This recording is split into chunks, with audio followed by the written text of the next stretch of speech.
Hey road travelers, welcome back to my channel. If you're subscribed and if you're new, welcome to the world of Wiz. I'm Wiz and I hope that you do stick around, like, subscribe, and turn your post notification bell on to become part of my world. So guys, from the title, your girl overslept. Yeah, so let's take it back to September 2022. I started a 5-day trip and it had a 10 o'clock report. Okay, so we had a 10 a.m. report, 3 flights. We did LaGuardia to Norfolk, sat there for 3 hours and 43 minutes. Norfolk to JFK, sat there for like an hour and 21 minutes, and then JFK to Cincinnati. Y'all know in my last vlog number 6, when I told you guys that I just despised that hotel in Cincinnati and that a situation occurred. This was like the latest situation that has occurred, but I used to have Cincinnati in my bit of void, like just do not bring me there. You guys know if it's the first day of the trip and being a 5-day, it was commutable. So I'm pretty sure I got on like a 6 o'clock flight, sat around until my 10 a.m. report. We worked the 3 flights. We had sits in between each flight and we finished at, I believe, 8:28 in Cincinnati. So we landed 8:28. Everyone got off, and if you're not familiar with Cincinnati, it's a hike. It's a hike from your gate to get out to ground transportation. So the pilots, when we were waiting for the train, because I was not walking it, we just worked a long day, I was not walking it. And let me preface this by saying we kept our pilots the entire trip, and I was keeping my flight attendant the entire trip. It's important to know. So while we're waiting for the van, the first officer calls and says, hey, we're ready to be picked up, and they said they should be there shortly. So by the time that we get on the train and take the escalators up to ground transportation, there's another crew waiting out for the same hotel, and there's a passenger that was on our flight waiting for the same hotel, meaning that the van did not arrive yet because they said that they were waiting there for about 10 minutes at that time. So we call again, the first officer calls again, and they said they're coming, they're around the corner. Okay, 20 minutes has passed now, where y'all at?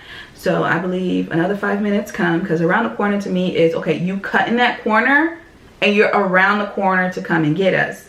25 minutes has passed at this time, and I decide to call, and they're like, oh, they had to stop and get gas. So that means y'all did not leave the hotel yet. Stop making excuses. So they finally come like at least 35 to 40 minutes after, right? At that time, it's about like, I don't know, 9:15, 9:20, get there.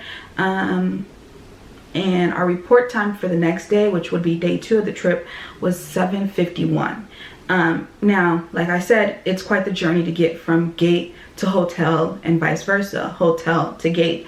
So the captain was like, I would feel much comfortable if we took a 7 a.m. van instead of a 7:30, just so we have time to get there. If anyone gets random, you have time to go get random and then go get breakfast to eat. It was supposed to be a short day. We were only supposed to be working 2 flights. We were only supposed to be doing Cincinnati to LaGuardia and LaGuardia to Norfolk, and overnighting for a long day. We would have been done before noon. It's important to know. I love that. Start early, finish early. That's my perfect kind of day. So even though we had a short layover, like 10 hours and some change, minimum rest, you have time to do nothing. You barely have time to eat. So even though it was a short layover, I knew that I still had to wake up the next day to push through and work. Simba's coming. Hi, sir. So captain tells us what time the van is. We're going to take a 7 a.m. for a 7:51 report. That's important to know. Guys, this is how I know I was exhausted. We get our keys, we go up, and we're all each on separate floors, right? I get to my room. I close the door behind me. I lock it. I leave my bag at the front of the door, and I sit on the edge of the bed. Dangerous game. My phone isn't on me. My chargers aren't on me. Dangerous game. I did not do my room check. I have my full uniform on, and from the time that I sat on the edge of the bed, I was gone, out, cold turkey. I did not even check in with Key to let him know that I made it safe and sound to my layover. I didn't respond to anyone because my phone, my personal and my work phone, were both in my totes. So I fall back and I fall asleep. Y'all, I do not wake up until the hotel phone rings at 8:11. Y'all, what time was my report? My report was at 7:51, meaning my behind had to be at the gate at 7:51. What time were we catching the van? 7 a.m. What time did the hotel front desk call? Because scheduling were asking them to ask me, where was I? 8:11 a.m. And we were keeping the same crew. I jumped up and panicked. One, because I thought it was the same day. I don't know why, I don't know how. I thought it was the same day. And I'm panicking. I told him I'm call scheduling and I just hung up. I'm panicking because I can't find my phone. I'm still in uniform. So in my head, I thought maybe I woke up, got ready, and fell asleep. Like, everything is still a blur to me. It did not click that your girl really overslept. I thought I had time to make it there. Like, I didn't know what time it was, so I thought maybe I could catch a later van to still get me there on time, because I could have caught the 7:30 and made it there on time, maybe a few minutes late, but I would have been there before boarding. I would have been there before boarding. I finally found my phone in my bag. Little traumatized explaining this story over again. I finally find my phone in my bag. It's dead. Work phone, dead. Plug it up, and I seen that I had 2 missed calls and 2 voicemails from no other than crew scheduling. And I see that at this point, it was probably like 8:15, 8:16 when my phone finally cut on. Y'all, I hurried up, rushed into the shower, washed my behind, tried to find a new shirt to put on. And mind you, this was during my absence on YouTube, so I wasn't even vlogging. Like, I wasn't doing anything. I didn't even eat that night. So I woke up even more hangry than I did falling asleep, because I was just exhausted. I was burnt out.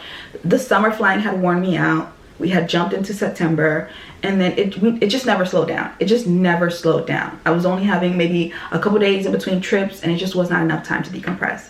So I finally take a shower, get dressed, and they're asking me, can I catch the 8:30 van? Ma'am, I cannot. I cannot. It's like 8:28. Like, I'm trying to moisturize myself. I'm trying to get my life together. I'm not gonna be able to catch that. So the earliest van I can catch is a 9 a.m. van. So they're like, okay, we had put a reserve because we were at a base. We were in Cincinnati to board the flight, but we're just gonna have them take the flight out. We're gonna work on your schedule, and I will call you back to let you know of your updated schedule. And it finally hit me, like, after I got off the phone with them, like, I overslept. So I checked. I don't know why I checked, because this really like set me off. I checked just to make sure that none of my crew members messaged me, and maybe the message didn't come through. Maybe I didn't get the notification. None of my crew members sent me a message. And I know no one like called me looking for me, because I would have heard that phone run. Like, I would have heard it ring. Like, I just know myself. Like, I try not to sleep too deep, because I never want to oversleep. That's like one of my biggest fears, especially with like AM reports. Oversleeping, like, that's the worst. Like, that's one of the worst things that you could do. And then after I realized that no one texted me, I checked to see if the flight went out late. And it did. I believe the flight went out late like 15 minutes. And I was like, dang, the gate agent is gonna eat this one up, baby. Because if the gate agent can avoid having a delay placed on them and to throw it on the flight attendant, they will. And I'm the same way. If I know I didn't cause a delay and it was because the gate agent either boarded late or it was an issue on the gate agent side, and they call me asking me why did the flight go out late, call the gate agent. If the gate agent was the reason for the delay. So I just know they was eating that up. I just know. Simba, settle down. I just know they were eating that up. So, and I told you guys I was supposed to keep my crew for the entire 5 days of the trip. So scheduling finally calls me back. They said that you'll be deadheading from Cincinnati to LaGuardia and remaining time available, because I would not be able to catch up with my second flight, because by the time that I landed in LaGuardia, that flight would have been took off, because I told you guys originally we were supposed to be done very early, before noon. So because I was leaving Cincinnati late, you guys know that my bag handle had broke like early on in 2022, like January of 2022. So I had sent my bag to get fixed in Cincinnati during a previous layover, I believe, and they gave me a loaner bag. So yeah, I was able to go to the crew outfitter store, and there was a situation that happened with my bag, but I won't get too deep into it because of customer service and because they took care of the issue and handled it well. I won't get into it, but I went to get my handles fixed, and I walked out with my handle, my wheels, and a zipper, and my bag being stitched up. Y'all, they did the work. They took care of my bag, and I paid, yeah, because of the situation that happened with my bag. So I was so thankful for them, and I was just like, I really needed this because I was having such a crappy day. And when I walked in there, they asked me if everything was okay, because when I cry, my eyes get puffy. And I cried because I was just like, wow, like I was really beating myself up, like, wow, I overslept and I caused a delay. Like, it don't get no worse than that. I mean, it do, but I hope to never experience anything like that. But I also hope to never wake up late, oversleep, and cause a delay.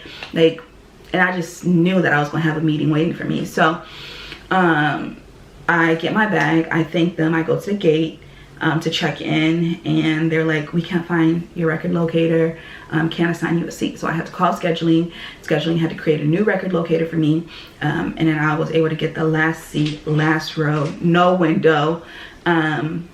And yeah, and I had met the crew on the van on the way to the airport. They were just saying, like, if you need anything, let us know, because you're having a really crappy day, and let us know if we can make it better for you. So when I sat down first, my seatmate, my seat partner next to me, he came down and he had a tattoo on his left arm saying everything happens for a reason. And I was like, can I take a picture of that? And I believe I took a picture of that tattoo, because I'm like, dang, I really needed to see this, because I'm beating myself up, but the damage has already been done, and there's nothing else that I could do at this point other than have a union rep and myself try to fight this off, because I just know a meeting is coming. I know a meeting is coming, and I've had a perfect record. I've never had anything put on my record, y'all. So on my layover, like, I really was taking it hard. Like, I was talking to all my friends, and I just explained everything to them, and they were like, the damage has already been done. Like, at this point, what can you do to prevent this from ever happening again, you know? So, you know, I stayed in on my layover. I went to sleep extra early, y'all. I woke up so early. I didn't even have to wake up early. Like, I believe my report time was like later in the afternoon.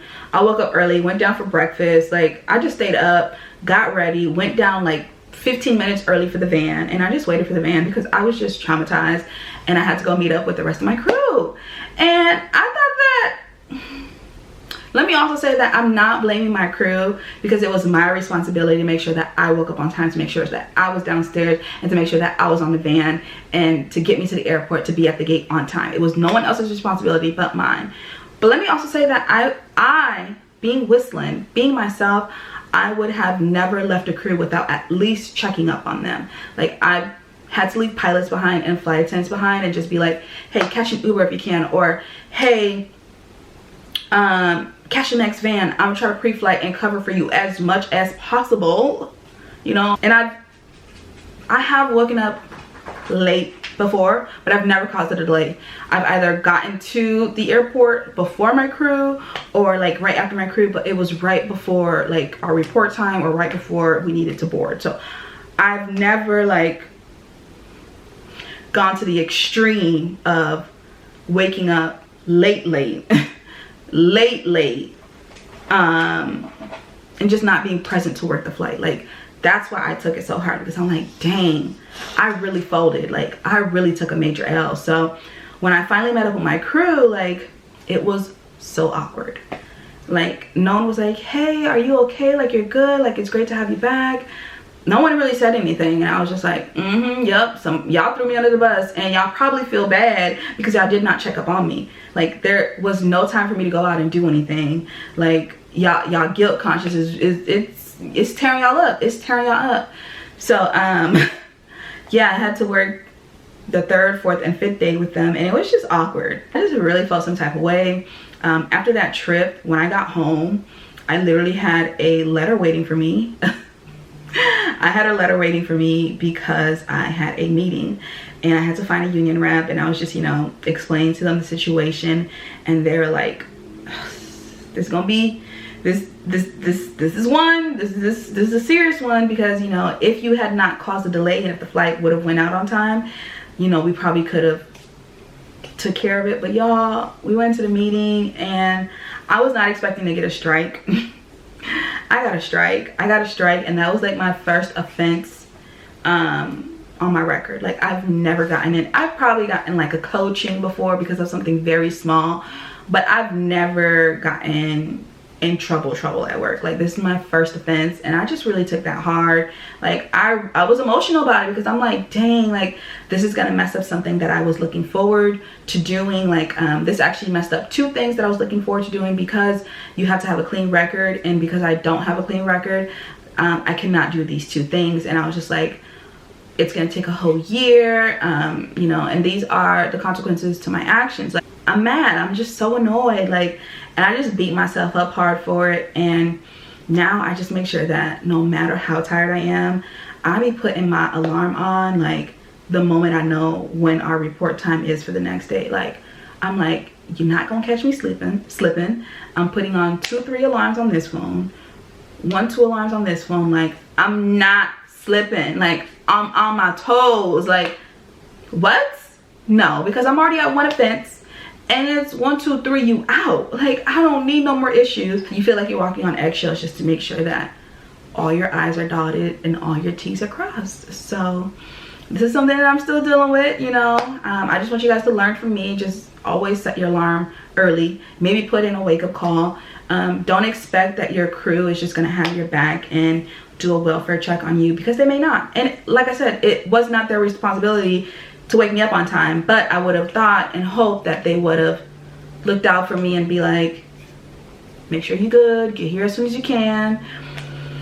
But yeah, they woke me up way after my report time. Like, whoever called me, which was scheduling, because no one mentioned a word. Like, my crew did not mention a word. They didn't mention a word of it. And I think because they probably were not expecting me to get back on the trip. So yeah, it was awkward. It made the trip a little longer, but I couldn't blame anyone else but myself. So yeah, that was a story time on how I overslept, caused a delay, and got in trouble for it. So if you guys want any more story times, not as bad as this one, but different things that have happened throughout my almost 7 years being a flight attendant, let me know. Be sure to give this video a like. Don't forget to subscribe.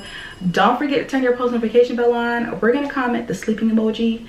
Y'all, comment the sleeping emoji down below to let me know that you watched up until the end, and I'll see you guys in my next video. Bye.